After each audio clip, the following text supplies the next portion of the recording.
Welcome to the Never Ending Backlog podcast, your place for short reviews from a gamer with the goal of reducing his backlog. From adventures to sandboxes, join our host as we walk through a collection of unplayed treasures. Now, let's take a look at the featured game of this episode of the Never Ending Backlog.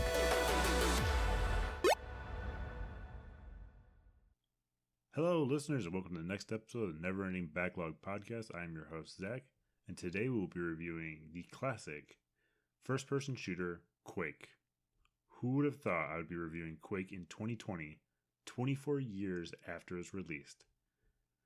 So, I have played Quake before. I've never played it on Steam, therefore I had a 0 playtime, so I had to knock that out. My first memory of Quake was actually downloading the shareware version from downloads.com, which is now CNET. And those that might not know, downloads.com was basically where you could download demos and sharewares and freewares and trials of all these different cool tools and accessories. It's a really cool place that you could download. I think you still can download them there, but you know, most people go to like Steam or Origin and stuff to download those games now. I do remember Quake was massive at the time, and I had tried to save it on multiple floppy disks since my computer didn't have a CD player. And I remember doing the exact same for a demo for the platform game called Croc. I'm not sure if you're aware of that. But basically, I had old computers that were decommissioned by my father's work. You know, so they weren't powerful enough, but you know, it was powerful enough to play the game. And that's where most of my memories of early gaming were from, were hacking together all of these vintage computers that he'd bring home and try to piece them together. And I mean, literally I had this cool room where I had like 5 old CRT monitors on the wall, and it just felt like such a cool thing to do. But like I said, they weren't powerful. I didn't have CD-ROMs. CD-ROMs were around. I didn't have them. So it was always basically splitting up this game. And back then, you know, they didn't have like these, WinRAR and all that. You could actually separate it into multiple parts. But at that time, or at least I didn't know how to, I should say, it was all a manual process. So I'd open up a folder and there'd be like 50 pieces of it. Oh, I can probably split this one into 5 floppy disks, and this one can go to 6 floppy disks. So that's how I used to get all my old games. And I didn't have internet because I lived in the boonies. So I'd actually go to my father's work, bring a stack of 20 floppy disks that I just bought from, Walmart, and basically just write Croc disk 1, Croc disk 2. And I always remember whenever I'd bring a game home, one disc would be corrupted or wrong or faulty, so I wouldn't be able to play the games. Incredibly frustrating, but good memories I've learned from it. I do remember when I first played Quake, it was the shareware version, so it only had that initial level. It didn't have all the cool levels. But it reminded me of the hacking scene at the beginning of the movie of Masterminds with Patrick Stewart. It was one of my favorite movies in the 90s. I mean, it had dune buggies that went through like tunnels, and I had always wanted go-karts in my childhood, so that movie just fueled my interest. So if you've ever seen it, it's basically a person, Patrick Harris the bad guy, or Patrick Stewart's the bad guy. He takes over a rich school. This teen hacking kid has to break in and save his family, or save his sister. So cool game, or cool movie. I liked it. It had a lot of cool tools, and it had a good soundtrack. I think Nine Inch Nails was actually in the soundtrack for that as well. And Nine Inch Nails is actually in the soundtrack for this as well. Quake was developed by ID Software with John Carmack, who you might know from Oculus Rift, Michael Avash, and John Romero, who we've already done a PC review of one of his games, Daikatana, in the past, which I'm pretty sure runs on the exact same engine that Quake runs on. The difference is Daikatana came out in 2000, and Quake came out in 1996, so 4 years earlier. And they're still using the same engine, which is unheard of nowadays. Quake had a single-player campaign and a multiplayer deathmatches. I originally wanted it because I wanted to have my friends play with it, so that way we could, LAN together the computers, like kind of QuakeCon, which is a convention that's all dedicated to Quake. Unfortunately, they did not have computers, and they were more or less console gamers, so PlayStation 1, Nintendo 64, and so on and so forth. Fortunately, over the years, I've converted their ways into becoming PC gamers with me, and that might have been me buying their way into being PC gamers, but I'm very excited. I have played most of the Quakes over the years. I actually liked Enemy Territory Quake Wars quite a bit. Interesting story, even though it was released in 2007, the online play was actually finally dropped in January 2020, so 13 years later. But so theoretically, the reason I'm playing this one, even though I've played it in the past and I played other ones, is it had 0 game time in Steam, so I have to play it. Pro, game loaded right up, no issues whatsoever on Windows 10. Plus, it realized my screen resolution was 5760 by 1080, and it just focused on the center monitor while it darkened the other two. So that's amazing. Like, well done optimizing that. I did forget there was no menu screens. And it basically goes into a gameplay video when a game first starts up. So it's not like, ID games and stuff like that. It doesn't like flash through all the developers like most games do now. Therefore, if you don't check your audio first before playing this game, it just immediately goes into like gun blasting and just blows your headphones and your eardrums out.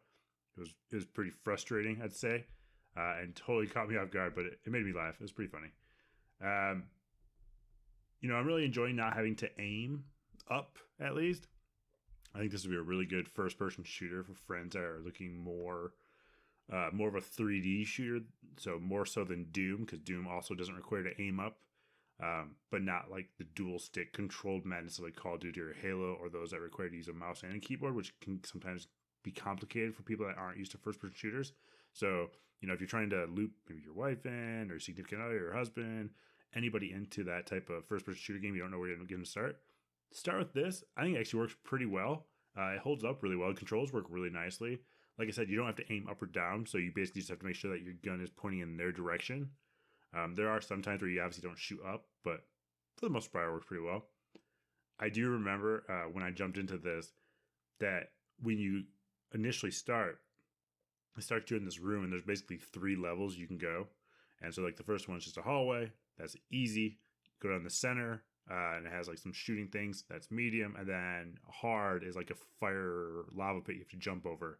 So that was like the menu, which was really interesting. I mean, it is kind of cool. I mean, think about many games where inside the game is where the menu is. It's not actually like pushing, choosing like, I want easy difficulty and all that stuff. So it is kind of neat. I think that's what made me think of Masterminds as well, because Masterminds was like that user interface experience within the game. And he was hacking into a code system by playing a game, which, it's not the way it was, but it was pretty cool. Not a big fan of killing dogs, which you do that in Quake a little bit. I mean, they're like zombie dogs, I guess, or they have blood, I guess. I mean, the graphics are pretty, they're pretty boxy, but, 1996, you can kind of expect that. But still killing dogs, and they play the sound effect of a dog yelping, and I'm not a fan of that. But I did get a nail gun shortly after, so that was pretty cool. And honestly, these weapons are really well done in this game. You started with a powerful shotgun and a bloody hatchet, which is just awesome. And the shotgun has, since you don't aim up or down, it has pretty accuracy and range. It's pretty cool. I will say the one thing that always gets me with these old first-person shooter games, though, like similar to Doom and Duke Nukem and all them, is how many all of them have secrets. And I'm not big into finding details in games. I play first-person shooter games to shoot people in a first-person environment and complete the quests and the storylines and stuff like that. So finding secrets was never really my thing. Like I mentioned before, I'm not really a completionist. So, that part's not for me as much. But it's still a cool thing. I mean, there are a lot of secrets, though. Holy cow.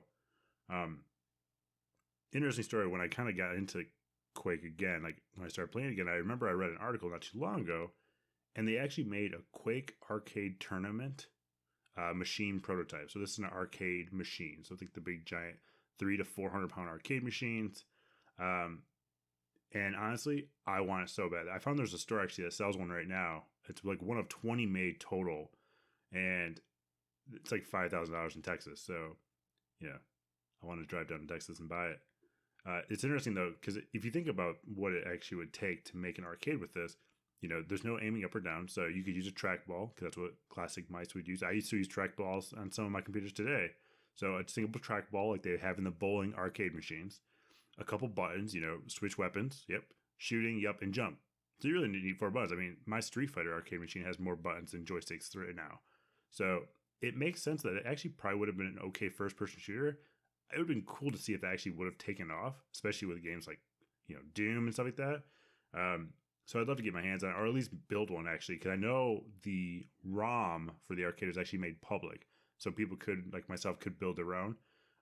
Those I might not know, I actually am a huge arcade nerd. Like I said, I'm sitting next to a Street Fighter 2 arcade machine.